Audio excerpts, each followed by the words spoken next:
So in this video we are going to discuss about the disorders of excretory system. So there are three major disorders, that is uremia, renal calculi and glomerulonephritis.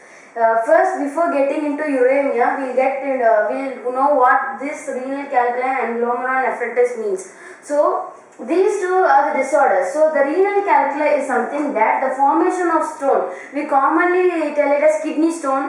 So the person has kidney stone. So these kidney stones are insoluble stones, so that they are not they do not get easily soluble in blood, and so they form the form of stones, that is the crystalline salts.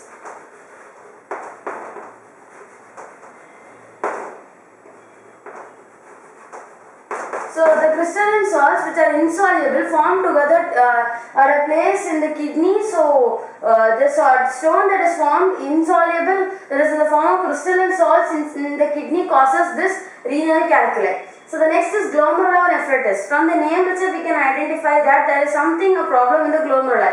So the glomeruli becomes inflamed. So the inflammation of glomeruli, which is in the kidney, causes this disease.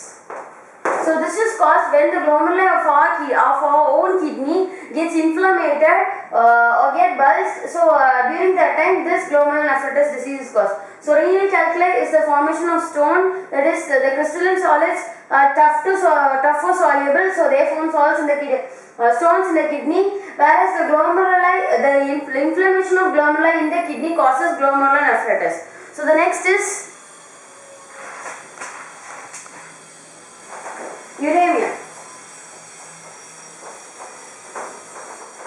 So from the name of this also we can understand that the excess of urea, when there is excess of urea in blood, that causes the malfunctioning of kidney. So excess of urea leads to the malfunctioning of kidney. So this malfunctioning leads to kidney failure.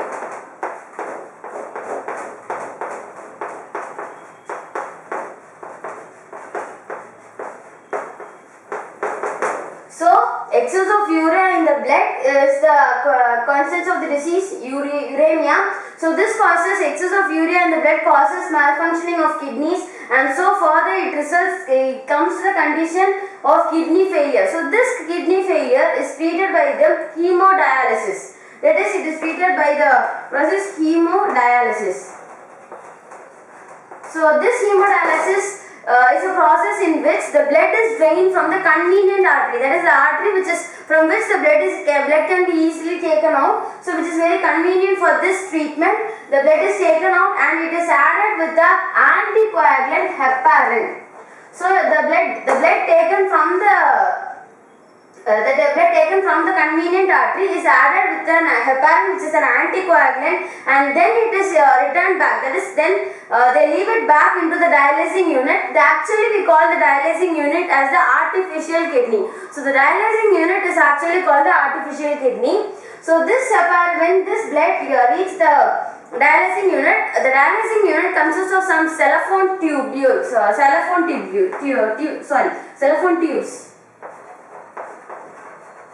So that cellophane tubes actually consist of some membranes, some fluids. So the fluids surrounding the cellophane tubules are actually dialysing fluid, because in this dialysing fluid it has the same composition as blood, as plasma. So the composition of this dialysing fluid and the composition of the plasma is equal, but plasma contains of nitrogenous waste, whereas in this dialysing fluid nitrogenous waste are actually absent. So this cellophane tubules consist of certain membranes which allows only certain molecules based on the concentration gradient. It allows only certain types of molecules to pass through it. Since this dialysing fluid has no nitrogenous waste, there will be an easy passage. So the passage of this dialysing fluid will be so easy, and it passes out through the cellophane membrane very easy. So after passing out, this has to the clear blood, that is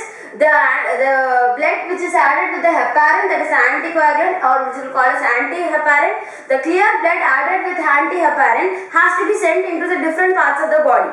So it is passed out through the veins. So this clear blood is taken to different organs through veins. So this clear blood is taken into the veins and then it reaches all the other parts of the body, so that this can be used. So this hemodialysis process is actually a boon for more than thousands of patients, because when the kidney failure or when this uremia, the increase in the blood, increase of uremia in the blood causes.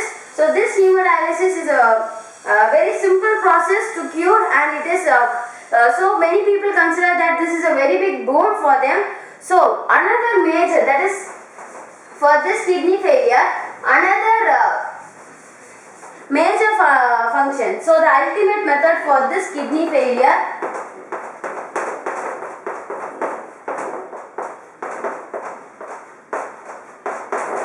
is transplantation. That is taking a donor kidney and inserting into the host body.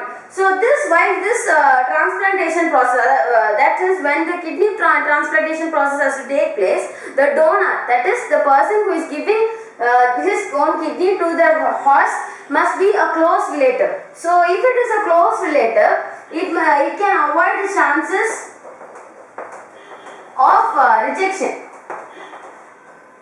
So the host himself has some immune response or immune substance or immune system within him. So that host that immune system should not reject the kidney which was given by the donor to the host. So if it is a close relative, those certain things might match, and the transplantation might, the host body might accept the kidney given by the donor actually. So the ultimate method for kidney transplantation is for kidney failure is kidney transplantation. Though it is a tough process, that is donor has to be there and the kidney of the donor has to match with this host body.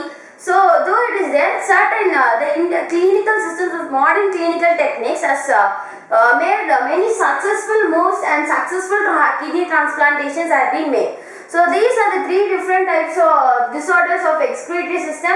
So uremia, when it causes kidney failure. So when this kidney failure goes excess, it is cured by kidney transplantation, whereas in starting stage it is cured by hemodialysis. So hemodialysis is a boon for thousands of patients, because just blood is removed from the artery and anti-heparin is added to it, and then it is injected back into the blood through injected back to the body through veins. So this whereas when we take the other renal calculi and glomerulonephritis, these two are one is the inflammation of the glomeruli of kidney causes glomerulonephritis, whereas the renal calculi is the formation of stones, that is the insoluble crystalline salts are formed in the kidney, and so these stones are used undergo some medications to cure them. So these three are the disorders of excretory system. That is, we know the major part of excretory system is kidney, and these three disorders so the major excretory system disorders are these three which are caused in kidney. Thank you.